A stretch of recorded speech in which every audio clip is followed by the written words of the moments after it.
Hey guys, it's the Insane Machine Cody Hawkins, and you're watching WGS-TV.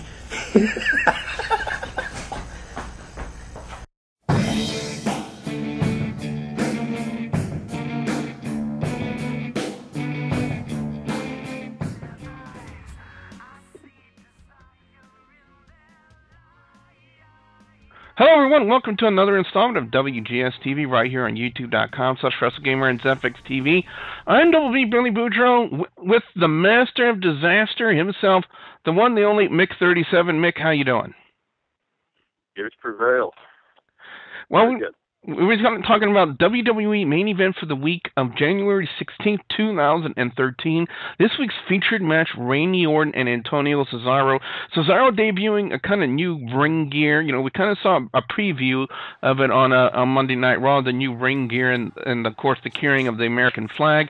But, you know, we kind of saw it full on. You know, he had a new ring jacket, you know, with the American flag on it and such and such. And, well, Mick, I got to ask you for your thoughts on the debut of the new ring gear from Antonio Cesaro.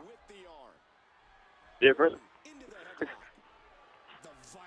Do you think they're trying to, you know, do you think now that they're changing the ring gear of Antonio Cesaro that it's quite possible that we're going to see maybe a lengthy run as United States champion from Antonio Cesaro? Yes. And do you think that would be a good thing? Well, let's get to this matchup. You know, we kind of saw a preview of it on. Well, we saw a part of it on this past Friday Night SmackDown, when of course the Shield interrupted on that occasion. So we were all open for a real good match, and it was. You know, we saw a lot of great stuff from Antonio Cesaro and Randy Orton. You know, and just when we get to the high point of the match, the next thing you know, the Shield comes out, and I guess to extract retribution from what Randy Orton did, along with Sheamus and Ryback on Monday Night Raw, preventing the Shield from getting to Mick Foley. And again, Mick, I gotta let you in on this. I was on Twitter during that point on Raw, and Twitter was just screaming Ambrose versus Foley, Dean Ambrose versus Mick Foley, because of that whole situation last year involving those two. But anyway, back to this one. Next thing you know, The Miz hops off on commentary, takes off his ring coat, or the coat he was wearing, and squares off in the ring and backs up Randy Orton. But again, the numbers came just too much. You know, it's 3 against 2.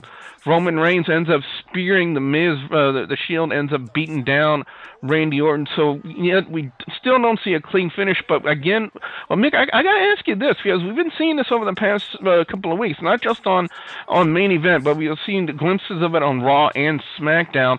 Antonio Cesaro gets back into the ring with a smile on his face, and then hits the Miz with the neutralizer. And you know, I got to ask you this. Are we heading down to a point where we're going to see, maybe at the Royal Rumble, The Miz versus Antonio Cesaro for the United States title? I think it would be good, and it would be a good storyline start around now. So, yeah, I think they could go that angle.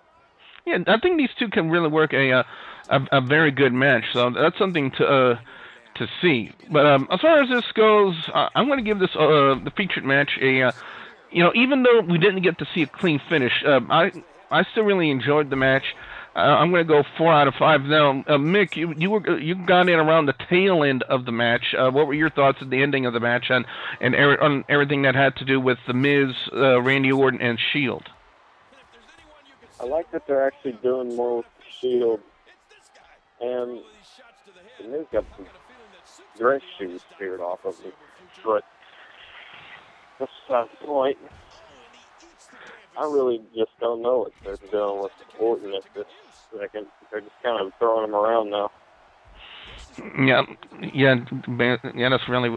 But I will say this, though. Like I said, it was a good opening match. Well, let's talk about the secondary match, the second match on main event. We had the primetime players taking on the Usos, and here's the key thing that we need to let everybody know about this match, guys and gals, is that the Miz wasn't on commentary, but next thing you know, we see Brad Maddox hop over the guardrail and kind of invite himself onto commentary with Michael Cole. And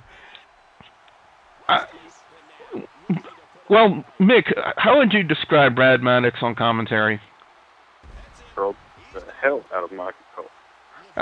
That's exactly what it was. It was just Brad Maddox just, like, oh, Michael, why you interrupted me? And then you started reading a lame commercial. I think it might have been for WWE 13, but he called it WrestleMania 13, like a Subway racing game or something to that effect. And like, it was like he was just really just doing atrociously out there to, like Mick said, to troll him. Now, as far as this match goes with Usos and the primetime players, again, WWE, we're really putting some stock into the tag team division, although we do need more tag team wrestlers. I mean, Tyson Kidd's going to be gone for about 10 to 11 months due to an injury, so we can't use them. And, of course, we already have Team Hell No and Team World Scholars locked in for the tag team titles at Royal Rumble. So, but again, we need some more variety, some more depth into the tag team division. But so far, they got really good talent, and they really put on a display in this matchup. The Usos get the win with the super kick, followed by the splash from Jimmy to Darren Young, and Jay Uso did a crossbody onto Titus O'Neil on the outside, and they got the victory. The Usos defeating the primetime players. I'm going to give them the props. WWE Tag Team talent shined really in this matchup. As far as I'm concerned, Mick, I'm going 4 out of 5. What are your thoughts? I'm going to say the same thing, because Usos are getting better and better every time I see them. But there's just one thing you don't like about the primetime players. You were making you're talking to me about it, and that was that weird dance that they do. Yeah, that's a little fruity. Well, let's get to overall score and thoughts. Overall score on main event this week's going to get a 4 out of 5 from me. Again, it was a great featured bout. Good match content, even though I really wanted to see clean finish, though. WWE kind of depriving us of a good clean finish. But then, of course, we saw The Miz, get involved in this one. And possibly we could be looking at maybe a follow-up to this on Friday Night SmackDown with Randy Orton and The Miz calling out the Shield. You never know. It's something we could be looking forward to.